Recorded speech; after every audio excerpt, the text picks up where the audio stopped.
Hello everyone, मेरा नाम है प्रकाश कुमार तिवारी और मैं आपका स्वागत करता हूँ इस यूट्यूब चैनल पे। तो आज आईबीपीएस पीओ का मेंस था और मैं जल्दी से आपको बताता हूँ कि मेरे अटेम्प्ट्स कितने हैं और मुझे पेपर कैसा लगा। ठीक है, तो पेपर खुला रीजनिंग के साथ और मुझे लगता है कि पिछले बार का जो मैथ्स था वो इस बार का रीजनिंग होगा, ऐसा मुझे लगता है कि रीजनिंग बहुत ही टफ था। मतलब पता ही नहीं चल रहा क्या बनाए क्या बनाए। तो मैं आपको अपने अटेम्प्ट्स बता देता हूँ। तो मैंने दो नंबर वाले 3 क्वेश्चन बनाए और 1 नंबर वाले 9 क्वेश्चन बनाए, यानी मैंने 15 मार्क्स का रीजनिंग बनाया है। ठीक है, और रीजनिंग ऐसा था कि जो पज़ल था वो बहुत ही कॉम्प्लिकेटेड था। तो पज़ल तो मुझसे लगा कि मुझसे नहीं बनेगा। ठीक है, मैंने एक पज़ल पे टाइम भी दिया तो बना नहीं, बहुत ही मुश्किल था। तो मैंने बनाया है मशीन इनपुट आउटपुट, जो कि मुझे लगता है सही है। डेटा सफिशिएंसी क्वेश्चंस, और बाकी मुझे लगा कि अब कुछ करने को है नहीं तो कुछ तो करे इंसान, तो मैंने क्रिटिकल रीजनिंग बना दिए बहुत सारे। ठीक है, तो ये बाकी रीजनिंग मुझे लगा कि बहुत ही टफ था इस बार पिछले बार से भी ज़्यादा टफ था। फिर खुला जीएस का सेक्शन। तो जीएस का सेक्शन मैं आपको एंड में बताऊंगा। अभी मैं आपको बताता हूँ इंग्लिश का सेक्शन। तो इंग्लिश में मैंने अटेम्प्ट किए हैं 2 नंबर वाले 5 और 1 नंबर वाले 29। मतलब मैंने 1 मार्क्स का सॉल्व नहीं किया, अटेम्प्ट नहीं किया। ठीक है, तो बाकी मैंने लगभग सारे अटेम्प्ट कर दिए हैं। तो इंग्लिश पिछले साल के जैसा ही था, ना टफ बोलूँगा ना इजी बोलूँगा, मॉडरेट, पर पिछले बार जैसा ही था मुझे जहाँ तक याद है। फिर खुलता है मैथ्स का सेक्शन। तो मैथ्स का सेक्शन इस बार पिछले बार से इजी था, मतलब किया जा सकता था। तो मैंने मैथ्स में बनाया है 2 नंबर वाले 8 सवाल और 1 नंबर वाले 3, यानी 19 नंबर का मैंने मैथ्स बनाया है। ठीक है, तो यहाँ पे हो गया कि हाँ ठीक है, 19 नंबर का मैंने मैथ्स बनाया। तो मैथ्स पिछले साल के मुकाबले मुझे लगा कि किया जा सकता था। ईजी नहीं था, ऐसा नहीं था क्वेश्चन बहुत ईजी एकदम हलवा आपको परोस के दिया गया, ऐसा नहीं है। क्वेश्चन टफ थे, पर पिछले बार जैसा आया था उससे कंपेरेटिवली ईजी था। रीजनिंग इस बार ज़्यादा टफ है।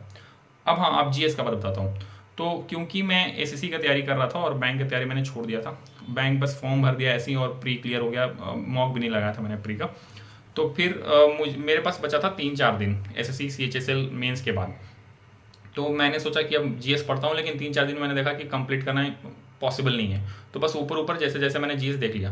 तो जब जीएस के सवाल मैंने बनाने की कोशिश की तो मैंने देखा कि एक बार देखता हूँ कि मुझे कितना पता है। तो उन 40 क्वेश्चन में मुझे बस एक क्वेश्चन का ही आंसर पता था। ठीक है, एक कमिटी बना था जो वन इलेक्शन वन नेशन वाला कुछ था, उसमें रामनाथ कोविंद का नाम, वो मुझे पता था कि वही एक सवाल पता था। तो मुझे लगा कि अब मरता क्या ना करता, अब एक सवाल से तो कुछ होने वाला है नहीं। तो मैंने 40 अटेम्प्ट कर दिए हैं। ठीक है, तो मेरे अटेम्प्ट पे ना जाए, मैं फिर से बताता हूँ कि मैंने बैंकिंग की तैयारी इस साल अच्छे से नहीं की है। मैंने मेंस का मॉक भी नहीं दिया है अच्छे से। ठीक है, और मतलब एक भी मॉक नहीं दिया है।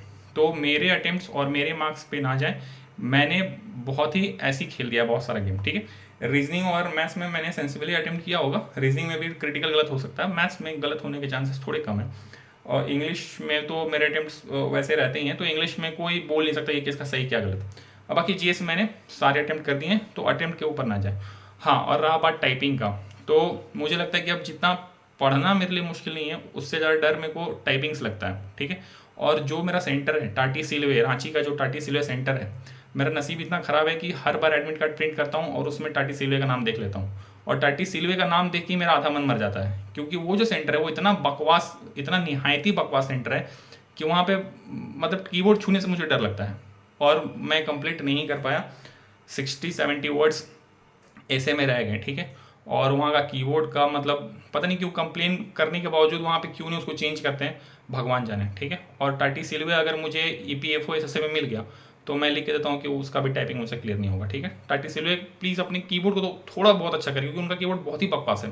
पीछे एक लड़का तो बिल्कुल कीबोर्ड को पटक दिया था, उसका टाइप नहीं हो पा रहा था इसलिए।